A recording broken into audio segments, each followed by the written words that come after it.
तो कैसे आप लोग, उम्मीद करता हूँ आप लोग अच्छे से होंगे और बहुत ही मज़े में होंगे। तो भाई साहब, कल जिसको बाबर की बैटिंग देखनी थी, जिसको रिजवान की बैटिंग देखनी थी, जिसको बाकियों की बैटिंग देखनी थी, भाई साहब वो पूरे रात जागते रहे और भाई साहब उनको क्या मिला? बाबर जी का ठुल्लू। हैं, बाबर ने क्या किया? बाबर एंड रिजवान ने क्या किया भाई साहब? अच्छा, आप मुझे ये बताओ, क्या बाबर के सामने भी लगाना चाहिए? समझ रहे हो? मतलब इसे कहते हैं ना, बाबर इज अ ब्रांड। लेकिन भाई साहब, आज आज का मैच देख के मुझे लगा भाई साहब, बी ना साइलेंट करो आप, क्योंकि भाई साहब जिस तरह की कंडीशंस में वो खेल रहे थे, मतलब ड्यू पड़ रही थी। वेस्ट इंडीज़ के बॉलर्स को बहुत मुश्किल हो रही थी, सुपनर्स को बॉल बॉल को ग्रिप करने में, बॉल करने में। लेकिन भाई साहब बाबर, रिजवान, मतलब उन्होंने मैच इतना लंबा लेके गए, इतना डीप लेके गए मैच भाई साहब। 180 फॉर 5 थे पाकिस्तान, 180 फॉर 5। और भाई साहब जिसको आज से एक साल, एक मंथ पहले जिसे सब टुल्लू कह रहे थे, हैं, फ्लूक है, फ्लूक से सेंचुरी मारी है बंदे ने, हसन नवाज। उसी ने आज पाकिस्तान की इज्जत बचा ली भाई साहब। उस बंदे ने, मतलब वो इतना मेच्योर हो चुका है। मतलब अभी उसने कुछ मैचेस ही खेले हैं, 5-10 मैचेस खेले होंगे उसने। इतना मैच्योर हो रहा है वो डे बाई डे, मतलब आराम से उसने चेज को हैंडल किया, मतलब प्रेशर नहीं लिया, आराम से खेला गया, खेलता गया, खेलता गया। और भाई साहब मैच को, पाकिस्तान को जिताया मैच। और भाई साहब आपको दाद देनी पड़ेगी हुसन तलत की। आई थिंक 2019 में शायद उसने अपना पहला मैच खेला था, डेबू। और तब से लेकर आज इसने दूसरा मैच खेला है, समझ रहे हो आप? मतलब इतना इतना इतना उसने अपने आप को रगड़ा है डोमेस्टिक में, तब जाके उसे दूसरा मौका मिला है और उसने डिलीवर कर दिया है। समझ रहे हो आप? तो अब मुझे ये बताओ, क्या दिखाया आपको रिजवान और बाबर ने? अपने 50 करो भाई साहब, फिर टीम जहाँ जाए वहाँ जाए, हमें कोई फ़र्क नहीं पड़ता। 50 आ गए मेरे, एंड अब मुझसे रनस ही नहीं बनते, मुझसे खेला ही नहीं जाता और मैं आउट हो जाता हूँ। दूसरी तरफ बाबर आजम, मतलब पर्सनली मैं उसका बिग फैन था। I am the big fan of Babar Azam था। लेकिन भाई साहब डे बाई डे मुझे उसकी क्रिकेट से, उसके अप्रोच से नफरत हो रही है। क्यों? क्योंकि भाई साहब आज उसको इतनी आइडियल कंडीशन मिली थी सेंचुरी करने के लिए, ये उसको कभी नहीं मिलेगी दोबारा। जिसे कहते हैं ज़िंदगी ना मिलेगी दोबारा, सेम लाइक दैट। उसका वक्त भी भाई साहब गुजरता जा रहा है, ट्रेन भी चली जा रही है। उसको रियलाइज़ करना पड़ेगा कि भाई साहब अब उतना वक्त नहीं है उसके पास। 27-28 साल का हो चुका है, अब कुछ 2-3 साल ही पड़े हैं बाबर के लिए, बाबर आजम के इस कैरियर में। कितना खेलेगा फिर 2-3 सालों में वो? भाई साहब बाबर को रियलाइज़ करना पड़ेगा, अब उसे कुछ करना है, अदरवाइज़ वो दिन दूर नहीं कि उसको ड्रॉप किया जाएगा। मतलब आप और मैं क्या उम्मीद करते हैं बाबर से, अगर हम cricket, as a cricket fan, कि वो इस गेम को आगे ले जाए, फिर गेम को फिनिश करके आए।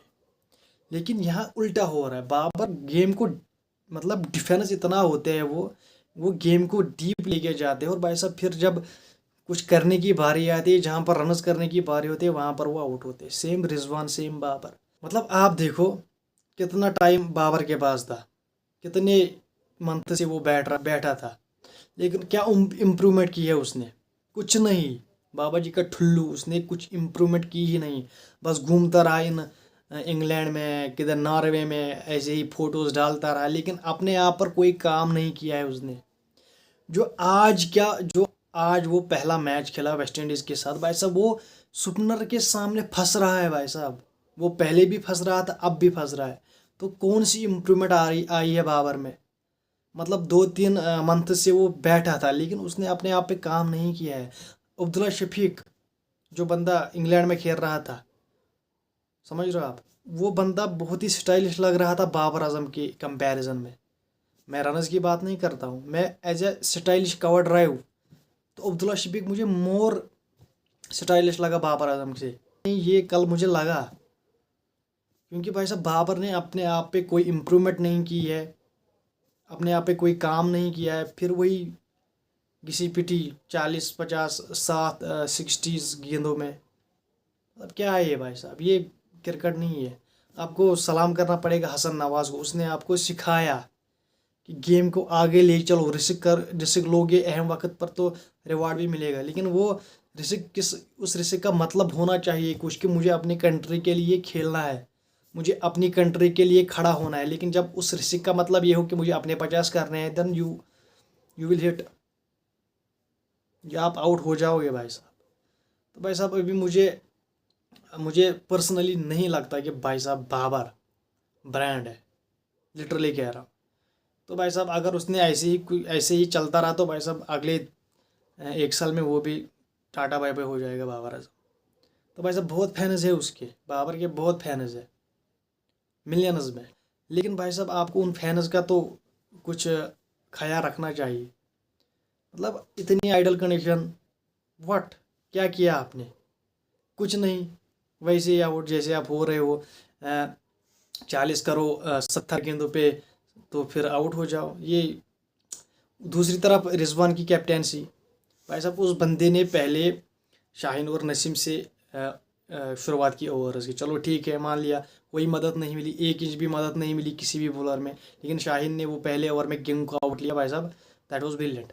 लेकिन फिर उसके बाद कोई मदद नहीं बॉलर्स को मिली पिच से।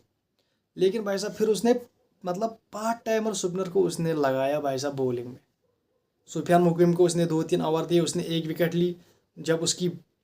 जब वो जम रहा था पिच पर भाई साहब, उसको आउट किया। दूसरी तरफ से पार्ट टाइमर सलमान अली आगा को लाया। मतलब मेन सुपनर को उसने साइड में रखा, उसने जहाँ पर पार्टनरशिप बिल्ड हो रही थी वहाँ पर उसने सलमान अली आगा को लाया, सैम अयूब को लाया। मतलब क्या था ये। फिर जब 30 ओवर हुए फिर उसको याद है, यार मेरे पास तो फास्ट बॉलर्स भी है, मेन बॉलर्स भी है, सुपनर भी है, तो उसको लाते हैं।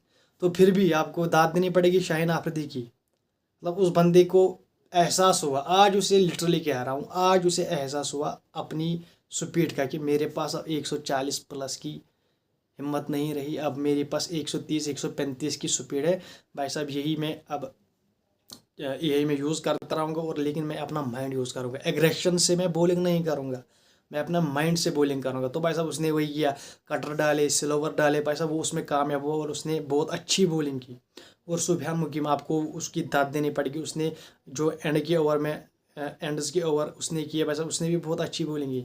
लेकिन इस सारे जो पाकिस्तान की बॉलिंग थी, इसमें मुझे एक बंदा ऐसा लगा, मतलब जो ना जिसका इंटरेस्ट नहीं था, ऐसा मुझे लग रहा था, वो था नसीम शाह। क्योंकि उस बंदे का इंटरेस्ट ही नहीं लग रहा था कि वो खेले। मतलब इतनी बोरिंग फील्डिंग भाई साहब, वो नीचे तक झुक नहीं रहा था बॉल उठाने के लिए। मतलब इतनी मिस फील्डिंग उसने की, मतलब ऐसा लग रहा था जैसे वो टूटा हुआ, ऐसा थका हुआ। लिटरली कह रहा हूँ भाई साहब, मतलब वो ऐसा ऐसा फील करा रहा था भाई साहब, जैसे जैसे उसने कुछ खाया नहीं, जैसे जैसे उसने 10 टेस्ट्स खेल के आया है वो। इतना मतलब वो इंटरेस्ट में ही नहीं था, या तो उसको गर्मी लग रही थी, बाकी भी थे लेकिन उनको तो गर्मी नहीं लगी। तो भाई साहब ऐसा कुछ हाल था नसीम शाह का। लेकिन बाकी नसीम शाह के बगैर बाकी सब ने अच्छी बॉलिंग की। सुफियान मुकीम ने अच्छी बॉलिंग की, सलमान अली आगा ने अच्छी बॉलिंग की, सैम अयूब ने की, शाहीन आफरीदी ने की, मतलब एवरीवन। मुझे लगता है दूसरे वनडे में नसीम शाह को ड्रॉप किया जाएगा और भाई साहब हसन अली को मौका दिया जाएगा मेरे हिसाब से। तो भाई साहब मैं उम्मीद करता हूँ बाबर आजम नेक्स्ट 2 वनडेज़ में 2 शतक मारे भाई साहब। जो उसकी एवरेज है वेस्ट इंडीज़ के साथ, आई थिंक 70 की उसकी एवरेज है। मतलब बहुत रन्स किए है उसने वेस्ट इंडीज़ के साथ। लेकिन आज आज क्या जो आज हाँ आज ही उसने क्या किया, मतलब यार वो आउट ऑफ कलर्स लग रहा है मुझे भाई साहब। वो मिडल भी अच्छी तरह बॉल करता है, लेकिन भाई साहब फिर जब कुछ मतलब करने की बारी आती है तो बस वहाँ पर ही आउट होते हैं। सेम रिजवान, आपने रिजवान की कैप्टेंसी भी आज देखी, बिल्कुल न पता न आता। माइक माइक हसन कुछ कह रहा है, मैसेज दे रहा है, रिजवान कुछ कर रहा है, मतलब कुछ समझ ही नहीं आई रिजवान की कैप्टेंसी भी। समझ रहे हैं आप? तो भाई साहब होप करता हूँ बाबर आजम नेक्स्ट 2 वनडेज़ में कुछ अच्छा खेले भाई साहब। अगर बाबर आजम अच्छा खेलेंगे हम उसकी तारीफ करेंगे। जैसे हसन नवाज हुई, ही डिलीवर्ड। मतलब उसने पहले मैच पे आपको मुश्किल कंडीशन में, जिसे कहते हैं ना प्रेशर कंडीशन, उस कंडीशन में उसने आपको मैच निकाल के दिया और आप पाकिस्तान के लिए खेला और पाकिस्तान को मैच जिताया। हुसैन तलत, वो बंदा 2000 दिनों के बाद खेल रहा है, उसने भी अपने आप को प्रूव किया। उसने भी मतलब उसने सिखाया बाबर और रिजवान को कैसे खेलते हैं। मतलब ये दिमाग या इस दिमाग पर बाबर और रिजवान को काम करना है। मुझे लगता है भाई साहब वो दिमाग से छोटे बच्चे हैं, ऐसा लग रहा है मुझे। तो ये थी कुछ आज की अपडेट। तो भाई साहब मैं मिलता हूँ आपसे अगली वीडियो में, तब तक के लिए चैनल को कीजिए सब्सक्राइब, वीडियो को कीजिए लाइक एंड बेल आइकन पर जरूर प्रेस कीजिए। Bye bye.